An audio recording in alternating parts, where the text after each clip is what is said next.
Mutual ஃபண்ட்ஸில் invest பண்ணுறது இப்போ ரொம்ப ட்ரெண்டிங்காக இருக்குது. நிறைய பேர் இன்வெஸ்ட் பண்ணுறாங்க. அண்ட் இன்வெஸ்ட்மெண்ட்டில் அது வந்து ஒரு நல்ல ஆப்ஷன் அப்படின்னு நிறைய பேர் ரெக்கமெண்ட் பண்ணுறாங்க. இது எல்லாமே தெரியும். ஸோ மியூச்சுவல் ஃபண்டில் இன்வெஸ்ட் பண்ணணும் அப்படின்னு ஃபஸ்ட்டு உங்களுக்கு ஆர்வம் இருக்குது, இன்வெஸ்ட் பண்ணுற மைண்ட் செட் இருக்குது அப்படின்னாலே ஃபஸ்ட்டு அதுக்கு மிகப்பெரிய பாராட்டுகள். பிகாஸ் நிறைய பேர் அதுக்கு இனிஷியேட்டிவ் எடுக்க மாட்டாங்க. ஸோ அவங்களுடைய பட்ஜெட்டிங்கில் பிளான் பண்ணி அந்த ஃபினான்ஸை வந்து கரெக்டாக செட் பண்ணி மியூச்சுவல் ஃபண்டுக்கு ஒதுக்கணும் அப்படின்னு யோசிக்கிறதே ஃபஸ்ட்டு பெரிய விஷயம். ஸோ அது இருந்ததுனாலே வந்து நீங்கள் பாதி கடல் தாண்டிட்டீங்க அப்படின்னு சொல்லலாம். இன்வெஸ்ட் பண்ணணும் அப்படின்னு நினச்சதுக்கப்புறம் வரக்கூடிய ஃபஸ்ட்டு தடங்கள் என்ன அப்படின்னா, பணம் இருக்குது இல்லை அப்படிங்கிறத தாண்டி எப்படி வந்து ஃபண்ட்ஸை சூஸ் பண்ணுறது, நான் எங்கேருந்து ஆரம்பிக்கிறது, எனக்கு ஒன்றுமே தெரியாது அப்படின்னா அந்த தயக்கத்திலே வந்து நிறைய பேர் ஃபண்ட்ஸ் இன்வெஸ்ட் பண்ணுறதுல ஸ்டார்ட் பண்ண மாட்டோம். ஸோ இந்த மாதிரி ஒரு பயம் இருக்கும், தப்பாக ஏதாவது இன்வெஸ்ட் பண்ணிட்டா என்ன பண்ணுறது, இது வந்து என்ன இருந்தாலும் இது ஷேர் மார்க்கெட் தானே, ஸோ ஷேர் மார்க்கெட்டில் இன்வெஸ்ட் பண்ணுறது ரொம்ப ரிஸ்க்காச்சே, பண்ணலாமா வேணாமா அப்படின்னு பயந்துக்கிட்டு அதை ஸ்டார்ட் பண்ணாமல் இருக்கிறது. இல்லைனா வந்து யாருக்கிட்டையாவது அதை அவுட் சோர்ஸ் பண்ணுறது, வேறு யாராவது தெரிஞ்சவங்க இருந்தாங்கன்னா அவங்கள்ட்ட கொடுத்து பண்ண சொல்லலாம் அப்படின்னு. இதில் சில பேர் வந்து நம்பிக்கையானவர்கள்ட்ட பண்ணலாம், பட் அப்படி இல்லைனா ஸ்கேம் ஆகிறதுக்கு வாய்ப்பு இருக்குது. ஸோ நீங்களே அதை பண்ணிட்டீங்க அப்படின்னா உங்கள் மணியை உங்களை தவிர யாரும் பெஸ்ட்டாக மேனேஜ் பண்ண முடியாது. ஓகேவா? ஸோ பட் அந்த புரிதல் இருக்கணும், என்னென்ன ஃபேக்டர்ஸ் எல்லாம் பார்க்கணும் அப்படிங்கிற அந்த புரிதல் இருக்கணும். ஸோ நீங்கள் பிகினர் லெவல் இன்வெஸ்டராக இருக்கீங்க, இல்லை ஒரு மிட் லெவலில் இருக்கீங்க, எக்ஸ்பர்ட் கிடையாது அப்படிங்கிற பட்சத்தில் என்னென்ன விஷயங்களை நீங்கள் ஒரு மியூச்சுவல் ஃபண்டில் பார்த்து எப்படி நீங்கள் சூஸ் பண்ணணும் அப்படின்னு ஒன்று இருக்குது. ஸோ இப்போ இதுக்குள்ளே போகிறதுக்கு முன்னாடி ஃபஸ்ட்டு உங்களுக்கு சில விஷயங்கள் நீங்கள் செட் ரைட் பண்ணணும். ஸோ அதுக்கு தான் இந்த வீடியோ. ஸோ ஃபஸ்ட் ஆஃப் ஆல் நீங்கள் செட் ரைட் பண்ண வேண்டிய விஷயம் என்னென்னா, உங்களுடைய கோல். இந்த ஒரு இன்வெஸ்ட்மெண்ட்னு பண்ணுறோம் அப்படின்னா இந்த இன்வெஸ்ட்மெண்ட் எதுக்காக பண்ணுறோம், அந்த பர்டிகுலர் இன்வெஸ்ட்மெண்ட் ஒரு ஃபண்டை சூஸ் பண்ணுறதுக்கு முன்னாடி அதோட கோல் என்ன அப்படின்னு சொல்லிட்டு நீங்கள் ஃபஸ்ட்டு டிசைட் பண்ணணும். இப்போ கோல்னால் என்னென்ன டிசைட் பண்ணுறது, என்ன கோல்னால் என்ன அப்படின்னு நீங்கள் ஃபஸ்ட்டு நினச்சிங்கன்னா, ஃபர்ஸ்ட் ஆஃப் ஆல் இது வந்து இன்வெஸ்ட் பண்ணுறதோட பர்பஸ் என்ன, ஏதாவது ஒரு காரணத்துக்காக இன்வெஸ்ட் பண்ணோம். ஃபார் எக்ஸாம்பிள் ஏதாவது ஒரு ஷார்ட் டேர்ம் கோலாக இருக்கலாம், இல்லை அது லாங் டேர்ம் கோலாக இருக்கலாம். ஸோ லாங் டேர்ம் கோல் அப்படின்னு வச்சா ஒரு ரிட்டையர்மெண்ட் பிளானிங், இல்லைனா ஏதாவது ஒரு ஃப்யூச்சரிஸ்டிக் மைண்ட் செட்டோட, அதாவது ஒரு வீட்டில் வந்து ஃபேமிலியில் பசங்க வந்து வளர்கிறாங்க அப்படிங்கிற ஒரு விஷயம் இருக்குது அப்படின்னா, இப்போ அவங்களுடைய பிஸ்னஸ்க்கோ இல்லை ஃபேமிலி செட்டில் பண்ணுறதுக்கோ ஏதாவது ஒரு ரீசனுக்காக ஒரு ஃபண்டில் போடலாம், ஒன்றும் இல்லை மல்டிபிள் ஃபண்ட்ஸ்லேயும் போடலாம். இல்லை வந்து என்னுடைய ரிட்டையர்மெண்ட் பிளான் பண்ணுறேன் அப்படிங்கிற ரீசன்ஸ் எல்லாம் வந்து long term reasons, long term கோல்ஸ்னு சொல்லலாம். ஷார்ட் டேர்ம் கோல்ஸ் அப்படின்னா ஏதாவது ஒரு ப்ராப்பர்ட்டி வாங்குறதுக்கு நீங்கள் பிளான் பண்ணியிருக்கீங்க, ஒரு 2-3 இயர்ஸ் வந்து டவுன் த லைன் அதுக்காக நீங்கள் சேவ் பண்ணிகிட்டு இருக்கீங்க. இல்லை ஏதாவது ஒரு விஷயம், ஒரு பெரிய இன்வெஸ்ட்மெண்ட்டில் நீங்கள் வந்து வாங்க போகிறீங்க, இல்லை ஈவன் ஒரு கார், ஒரு ஹவுஸ் ஒரு சம்திங் ஸோ வாங்க போகிறீங்க அப்படிங்கிற பட்சத்தில் அதுக்காக சேவ் அப் பண்ணுறது. ஸோ இந்த மாதிரி இன்வெஸ்ட்மெண்ட்ஸ் இருக்கு இல்லையா, அதோட கோல் வந்து ஃபஸ்ட்டு வந்து என்ன அப்படிங்கிறது தெரிஞ்சுக்கணும். அதோட டைம் லைன் என்ன, ஷார்ட் டேர்மாக லாங் டேர்மாக, அண்ட் அதில் உங்களுக்கு என்ன மாதிரி ரிட்டர்ன்ஸ் நீங்கள் வரணும்னு நினைக்கிறீங்க அப்படிங்கிறத ஃபஸ்ட்டு செட் பண்ணிக்கணும். ஸோ இப்போ ஃபார் எக்ஸாம்பிள் நீங்கள் வந்து ரொம்ப லாங் டேர்முக்கு இன்வெஸ்ட் பண்ணுறீங்க அப்படின்னா உங்களுடைய returns must strongly beat inflation. Okay, so short டேர்மில் நீங்கள் இன்ஃப்ளேஷன் பற்றி ரொம்ப கவலைப்பட வேணாம், பட் லாங் டேர்மாக போக போக நீங்கள் இன்ஃப்ளேஷன் பற்றி கண்டிப்பாக கவலைப்படணும். ஏன்னா டவுன் த லைன் நீங்கள் ரொம்ப வருஷத்துக்கு உங்களை பணத்தை போட்டு வச்சுருக்கும் போது நம்மளுடைய கண்ட்ரியோட இன்ஃப்ளேஷனை அது வந்து பீட் பண்ணலை அப்படின்னா உங்களுடைய மணி வந்து க்ரோ ஆகாமல் அது வந்து டீக்ரேட் ஆகிட்டு இருக்கும் அப்படிங்கிறது நார்மல் மேத் இல்லையா. ஸோ இதெல்லாம் பார்த்து தான் நீங்கள் ஃபஸ்ட்டு டிசைட் பண்ணணும். ஸோ கோல் ஒரு முக்கியமான அம்சம். ரெண்டாவது முக்கியமான அம்சம் என்னென்னா risk factor. So mutual funds அப்படின்னால இது ஷேர் மார்க்கெட்டில் தான் இருக்குது, அதனால் அதுக்கு கொஞ்சம் ரிஸ்க் எடுக்க வேண்டியது இருக்கும். பட் ஒரு கம்பெனியோட இண்டிவிஜுவல் ஸ்டாக்ஸில் இன்வெஸ்ட் பண்ணுறதை காட்டிலும் மியூச்சுவல் ஃபண்டில் இன்வெஸ்ட் பண்ணுறது அப்படிங்கிறது கொஞ்சம் சேஃபர் ஆப்ஷன். பிகாஸ் மியூச்சுவல் ஃபண்டில் there will be a lot of companies and their funds involve. So ஒரே ஒரு கம்பெனியோட ஃபண்டு மட்டும் இல்லை, ஒரே ஒரு செக்டர் மட்டும் இன்வால்வ் ஆகியிருக்காது. அதில் ஒரு மிக்ஸ் இருக்கும், ஒரு டிஃப்ரெண்ட் டைப் ஆஃப் மிக்ஸ் இருக்கும் ஒரு ஃபண்டை பொறுத்து, அவங்க அந்த ஃபண்ட் மேனேஜரை பொறுத்து. ஸோ அந்த மிக்ஸ் இருக்கிறது அப்படிங்கிறதுனால ஏதாவது ஒரு செக்டர் வந்து பாதிக்கப்பட்டாலும் இல்லை ஏதாவது ஒரு கம்பெனி பாதிக்கப்பட்டாலும் மொத்த ஃபண்டும் வந்து பாதிக்கப்படும் அப்படின்னு சொல்ல முடியாது. அந்த பாதிப்போட இம்பேக்ட் வந்து ரொம்ப கம்மியாக இருக்கும். அதனால தான் மியூச்சுவல் ஃபண்ட் வந்து கொஞ்சம் safer option compared to stocks. At the same time இதுலேயும் ரிஸ்க் இருக்குது அப்படிங்கிறது நீங்கள் மனசில் வச்சுக்கணும். இது வந்து 100% கவர்மெண்ட் பேக்டு விஷயம் கிடையாது. ஒரு எஃப்டி மாதிரியோ ஒரு பிபிஎஃப் மாதிரியோ இத்தனை % ரிட்டர்ன்ஸ் எனக்கு வரும், 7.5% வரும், 8.2% வரும்னு நம்ம கண்டிப்பாக சொல்ல முடியாது. ஸோ எல்லாமே வந்து நம்ம ஃபண்டை பார்த்து சூஸ் பண்ணும்போது அதனுடைய பாஸ்ட் பெர்ஃபார்மன்ஸை தான் பார்த்து சூஸ் பண்ணுவோம். அது வந்து ஃப்யூச்சரில் எப்படி பெர்ஃபார்ம் பண்ணும் அப்படிங்கிறது யாராலையுமே கணிக்க முடியாது. ஸோ அதனால் உங்களுடைய ரிஸ்க் டேக்கிங் கேப்பபிலிட்டி என்ன, உங்களால் எந்த அளவுக்கு ரிஸ்க் எடுக்க முடியும் அப்படிங்கிறத பொறுத்து ஃபண்டு சூஸ் பண்ணணும். ஸோ எந்த விதமான ஃபண்டு சூஸ் பண்ணுற ஆப்க்கு நீங்கள் போனீங்க அப்படின்னாலும் அது ஒரு ஃபண்டை ஓப்பன் பண்ணிங்கனாலே அந்த ஃபண்டோட ரிஸ்க் ஃபேக்டர் கொடுத்துருப்பாங்க. Low risk, medium risk, very high risk அப்படின்னு சொல்லி கொடுத்துருப்பாங்க. ஸோ உங்களுடைய ரிஸ்க் டேக்கிங் கேப்பபிலிட்டி இப்போ வந்து இந்த ரிஸ்க் அப்படிங்கும்போது அது கூட அதோட ரிட்டர்ன்ஸும் மிக்ஸ் ஆகிருக்கும்.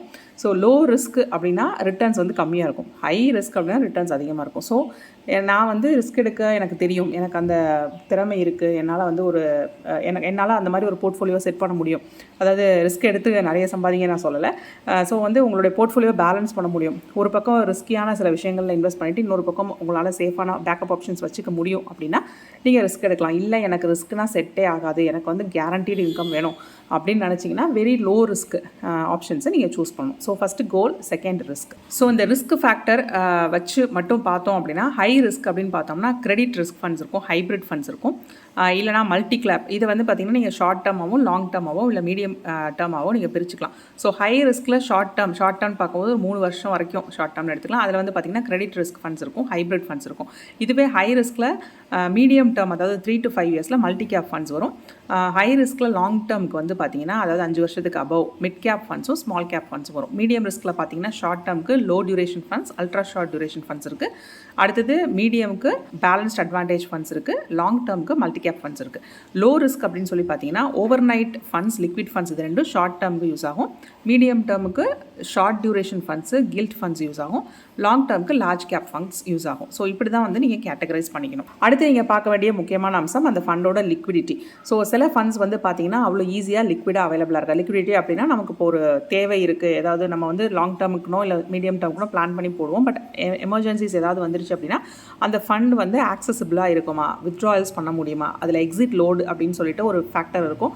ஸோ சில கம்பெனிஸ் ஒரு சில ஃபண்ட்ஸை பொறுத்து அந்த எக்ஸிட் லோடு வந்து எவ்வளோ டியூரேஷனுக்கு அப்புறமா நீங்கள் ஃப்ரீயாக இதை வித்ட்ரா பண்ணிக்கலாம், இல்லை எவ்வளோ டியூரேஷனுக்குள்ளே நீங்கள் வந்து அந்த எக்ஸிட் லோட் பே பண்ணுற மாதிரி இருக்கும். அது வந்து ஃப்ரீ வித்ட்ராயல்ஸ் வந்து அலோவ் பண்ணுவாங்களா, அதில் ஏதாவது ரெஸ்ட்ரிக்ஷன்ஸ் இருக்கா, இந்த மாதிரி விஷயங்களையும் நீங்கள் பார்த்துக்கணும். நெக்ஸ்ட் இஸ் எக்ஸ்பென்ஸ் ரேஷியோ அப்படின்னு சொல்லிட்டு சில ஃபண்ட்ஸில் உங்களுக்கு சார்ஜ் பண்ணுவாங்க. அண்ட் இது வந்து பேசிக்கலி பார்த்தீங்கன்னா ஃபண்ட் மேனேஜரோட ஃபீ அப்படின்னு சொல்லி வச்சுக்கலாம். அதனால் அந்த ஃபண்ட் மேனேஜருக்கு போகிற அந்த எக்ஸ்பென்ஸ் ரேஷியோ ஐடியலி நம்மளுக்காக பார்க்கும்போது அது வந்து கம்மியாக இருக்கிற மாதிரி பார்க்கணும். அதே சமயம் அந்த ஃபண்ட் மேனேஜரோட எக்ஸ்பெர்டைஸ் என்ன அப்படிங்கிறதையும் நீங்கள் அனலைஸ் பண்ணிக்கணும். ஸோ இது வந்து ஒரு பேலன்ஸ். நீங்கள் ரொம்ப வந்து எக்ஸ்பென்ஸ் ரேஷியோ கம்மியாக இருக்குது அப்படின்னு சொல்லிட்டு போனீங்கன்னா சில சமயம் ஃபண்ட் மேனேஜிங் வந்து கரெக்டாக இல்லாமல் இருக்கலாம். அதனால் அது வந்து ஒரு பேலன்ஸ். ஸோ ரொம்பவும் அதில் கஞ்சத்தனம் பார்க்க முடியாது, அதே சமயம் ரொம்ப லாவிஷாகவும் நீங்கள் வந்து ஒரு ஃபண்ட் மேனேஜருக்கு பே பண்ணணும் அப்படின்னு அவசியம் இல்லை. ஸோ இதையும் வந்து பார்க்க வேண்டியது ரொம்ப முக்கியம். நெக்ஸ்ட் நான் சொல்லாட்டியும் இதை நீங்கள் செய்வீங்க. இது வந்து ஃபண்டோட பெர்ஃபார்மன்ஸ். ஒரு ஃபண்டை ஓப்பன் பண்ணிட்டோம் அப்படின்னாலே அந்த கிராஃப் வந்து நம்ம பார்ப்போம், அந்த ஃபண்ட் வந்து எப்படி பெர்ஃபார்ம் பண்ணியிருக்கேன். So you have to note that the fund performance நீங்கள் பார்க்குறது வந்து பாஸ்ட் பெர்ஃபார்மன்ஸ். ஸோ ஃபியூச்சரில் அதே மாதிரி தான் பெர்ஃபார்ம் பண்ணணும்னு சொல்ல முடியாது, பட் வி நோ ஒரு ஹிஸ்ட்ரி தெரிஞ்சதுன்னா அந்த ஃபண்ட் எப்படி இருக்கும் அப்படின்னு சொல்லிட்டு தெரியும். ஸோ இந்த ஃபண்ட் பெர்ஃபார்மன்ஸை பார்க்க வேண்டியது அவசியம். ஃபண்டோட returns based on the performance நமக்கு வந்து இன்ஃப்ளேஷனை பீட் பண்ணுற மாதிரி இருக்கணும். அண்ட் உங்களுடைய கோலுக்கு உங்களுக்கு எவ்வளோ ரிட்டர்ன்ஸ் வேணும் அப்படிங்கிறத பொறுத்தும் அமையணும். ஸோ இந்த ஃபண்டோட பெர்ஃபார்மன்ஸ் வந்து யூஸ்வலாக over a period of time நீங்கள் அனலைஸ் பண்ணிக்கிறது நல்லது. ஒரு ஒன் டைம் போட்டுட்டு அப்படியே வந்து அதை மறந்துடக்கூடாது. ஸோ ஃபண்டோட பெர்ஃபார்மன்ஸ் எப்படி இருக்குது, உங்களுடைய ரிட்டர்ன்ஸ் வந்து த்ரூ அவுட் உங்களுடைய இன்வெஸ்ட்மெண்ட் பீரியடில் எப்படிலாம் உங்களுடைய ரிட்டர்ன்ஸ் மாறுது, அந்த XIR ரேஷியோ வந்து எப்படிலாம் மாறுது அப்படிங்கிறத நோட்டீஸ் பண்ணிகிட்டே இருக்கணும். அண்ட் ஒரு ஃபண்டை சூஸ் பண்ணுறதுக்கு முன்னாடி ஃபண்ட் மேனேஜரோட, நான் ஏற்கனவே சொன்ன மாதிரி ஃபண்ட் மேனேஜரோட எக்ஸ்பர்டைஸ் எப்படி இருக்குன்னு பார்க்கணும். ஸோ இந்த ஃபண்ட் மேனேஜரோட எக்ஸ்பர்டைஸ் நல்லா இருக்குது அப்படின்னா அவங்க வந்து யூஸ்வலி அந்த ஃபண்டை ஒரு நல்ல லெவல்லையே மெயின்டைன் பண்ணுவாங்க. அதாவது நம்ம பாஸ்ட்டில் எப்படி பார்க்குறோமோ அதே மாதிரி மார்க்கெட் ஃப்ளக்சுவேஷனுக்கு தகுந்த மாதிரி ஓரளவு பேலன்ஸ் பண்ணி கரெக்டாக மெயின்டைன் பண்ணுவாங்க. ஸோ அந்த மாதிரி ஃபண்ட்ஸை நீங்கள் சூஸ் பண்ண வேண்டியது அவசியம். Last but not the least taxes. Of course வந்து டாக்ஸஸ் இதில் இன்வால்வ் ஆகிருக்கும். ஸோ உங்களுடைய கெயின்ஸ் எல்லாமே வந்து டாக்ஸபிள் தான். ஸோ ஈக்விட்டி ஃபண்ட்ஸை பொறுத்த வரைக்கும் நீங்கள் அதை ரிடீம் பண்ணீங்க அப்படின்னா எவ்வளோ நாளைக்கு அதை ஹோல்ட் பண்ணியிருக்கீங்க அப்படிங்கிறத பொறுத்து அதோட ரிட்டர்ன்ஸ் வந்து டாக்ஸபிள் ஆகும். ஸோ ஈக்விட்டி ஃபண்ட்ஸுக்கு லாங் டேர்ம் கேபிட்டல் கெயின்ஸ் வந்து அதாவது 12 மாதத்துக்கு அப்புறம் வரைக்கும் ஹோல்ட் பண்ணியிருக்கீங்க அப்படின்னா 10% வந்து long term capital gain. And அந்த எக்ஸப்ஷன் வந்து பார்த்தீங்கன்னா ₹1 lakh வரைக்கும். ஷார்ட் டேர்ம் கேபிட்டல் கெயின்கிறது 1 இயருக்கு லெஸ்ஸாக தான் ஹோல்ட் பண்ணியிருக்கீங்க அப்படின்னா 15% வரைக்கும் டேக்ஸ் வரும். இப்போ நீங்கள் ரிடீம் பண்ணும்போது டெட் ஃபண்ட்ஸை பொறுத்த வரைக்கும் இன்டெக்ஸேஷன் பெனிஃபிட்ஸ் உண்டு. அடுத்தது direct funds and regular funds இருக்குது. So direct and regular mutual funds வந்து பார்த்தீங்கன்னா ஒரே பிளான் தான், பட் டிஃப்ரெண்ட் வெர்ஷன்ஸ் அப்படின்னு சொல்லலாம். ஸோ டைரக்ட் ஃபண்ட்ஸை பொறுத்த வரைக்கும் NAV யூனிட்ஸை வந்து பை பண்ணிக்குவாங்க. ரெகுலரில் வந்து பார்த்தீங்கன்னா யூனிட் வந்து ஒரு கமிஷனர், ஒரு புரோக்கர், ஒரு மிடில் மேன் மூலியமாக நீங்கள் பர்ச்சேஸ் பண்ணிக்கிற மாதிரி இருக்கும். ஸோ இதில் இருக்கக்கூடிய கீ டிஃப்ரென்ஸ் என்ன அப்படின்னா டைரக்ட் மியூச்சுவல் ஃபண்டில் கமிஷன் எக்ஸ்பென்சஸ் இருக்காது. ஸோ ரெகுலரில் வந்து கமிஷன் எக்ஸ்பென்ஸ் இருக்கும். ஸோ ஒருத்தங்க இன்வால்வ் ஆகிறாங்க அப்படின்னாலே அதில் கமிஷன் எக்ஸ்பென்ஸ் இருக்கும். ஸோ அது வந்து பார்த்தீங்கன்னா உங்களுக்கு எக்ஸ்ட்ரா எக்ஸ்பென்ஸாக போகும், உங்களுடைய ரிட்டர்ன்ஸில் அந்த அமௌண்ட் குறையும். ஸோ இப்போ நான் சொன்னதெல்லாம் தான் பேசிக்காக மியூச்சுவல் ஃபண்டில் இன்வெஸ்ட் பண்ணணும் அப்படின்னு நீங்கள் ஸ்டார்ட் பண்ணிட்டீங்க, இல்லை மிட் லெவலில் இருக்கீங்க அப்படின்னா இந்த ஃபேக்டர்ஸ்லாம் நீங்கள் பார்க்க வேண்டியது அவசியம். அடுத்தது உங்களுடைய ஃபண்ட் பர்ஃபார்மன்ஸை த்ரூ அவுட்டாக நீங்கள் மானிட்டர் பண்ணிகிட்டே இருக்கணும் அப்படின்னு நான் சொன்னேன் இல்லையா. ஸோ அப்போ வந்து மானிட்டர் பண்ணும்போது உங்களுடைய ஃபண்டு வந்து இப்போ மார்க்கெட்டில் ஏதாவது ஒரு பெரிய ஃப்ளக்சுவேஷன் நடக்குது, இல்லை உங்கள் ஃபண்டு வந்து திடீர்னு ரொம்ப போராக பெர்ஃபார்ம் பண்ணுது, ரெட் கலரில் ஆயிடுச்சு அப்படிங்கிற பட்சத்தில் எல்லாருக்கும் என்ன ஒரு இது வரும்னா, ஐயோ தப்பான ஃபண்டை சூஸ் பண்ணிட்டோம் போல இருக்கு அப்படின்னு சொல்லிட்டு ஒரு பதட்டம் வரும். பட் மியூச்சுவல் ஃபண்டை பொறுத்த வரைக்கும் பொறுமை அவசியம். So the longer you wait, உங்களுடைய கெயின்ஸ் வந்து நல்லா இருக்கும். அட் த சேம் டைம் வந்து என்ன ஆனாலும் பரவாயில்ல, அப்படி பொறுமையாகவே வெயிட் பண்ணுவோம் அப்படின்னும் நீங்கள் வெயிட் பண்ணக்கூடாது. ஸோ ஒரு பீரியட் ஆஃப் டைம் நீங்கள் வச்சுக்கணும். ஒரு ஃபியூ வீக்ஸ் ஆர் ஃபியூ மந்த்ஸில் அது வந்து ரொம்ப மோசமாக தான் பெர்ஃபார்ம் பண்ணிட்டே போயிட்டு இருக்குது அப்படின்னா, you should know when to exit the fund. So அந்த ஃபண்டை வந்து எக்ஸிட் பண்ணிக்கணும். ஒரு ஃபண்டை வந்து ரொம்ப புவராக கன்சிஸ்டண்ட்டாக ரொம்ப நாளைக்கு பெர்ஃபார்ம் பண்ணிகிட்டு இருக்குது அப்படிங்கிற பட்சத்தில் அதை ஐடென்டிஃபை பண்ணி அதுலேருந்து எக்ஸிட் ஆகிற அந்த ஸ்ட்ராட்டஜியும் உங்களுக்கு தெரிஞ்சிருக்கணும். ஸோ இதில் எக்ஸிட் லோடுன்னு ஒன்று இருக்கும். ஸோ சில ஃபண்ட்ஸ் வந்து பார்த்திங்கன்னா ஒரு குறிப்பிட்ட காலத்துக்குள்ளே நீங்கள் வந்து வெளியில் போகிறீங்க, ரிடீம் பண்ணுறீங்க அப்படின்னா அதுக்கு சார்ஜ் பண்ணுவாங்க. அதை ஃபண்டை ஸ்விட்ச் பண்ணுறீங்க, வேறு ஃபண்டுக்கு அப்படியே மாற்றுறீங்க அப்படின்னாலும் சார்ஜ் பண்ணுவாங்க. அட் த சேம் டைம் கொஞ்ச நாள் வெயிட் பண்ணி அதை பண்ணிங்க அப்படின்னா நிறைய ஃபண்ட்ஸில் அந்த எக்ஸிட் லோடு இருக்காது. ஸோ இதெல்லாம் என்னங்கிறத அனலைஸ் பண்ணாமல் ஒரு ஃபண்டுக்குள்ளே டக்குன்னு போய் பணத்தை போட்டுறக்கூடாது. ஸோ இதெல்லாம் தெரிஞ்சுக்கிட்டு அதுக்கப்புறமா இன்வெஸ்ட் பண்ணிங்க அப்படின்னா, நீங்கள் பொறுமையாக நிதானமாக பண்ணிங்க அப்படின்னா நீங்கள் ஒரு சக்ஸஸ்ஃபுல் இன்வெஸ்டர் ஆகலாம். Hope this helps. இதில் ஏதாவது டவுட்ஸ் இருக்குன்னா தாராளமாக அதை கமெண்ட் செக்ஷனில் கேளுங்க, அதுக்கான ரிப்ளைஸ் நான் கொடுக்குறேன். இதே மாதிரி இன்னொரு யூஸ்ஃபுல் தகவலோடு நான் உங்களை அடுத்த வீடியோவில் சந்திக்கிறேன். Until then, it's bye from Jane. நன்றி, வணக்கம்.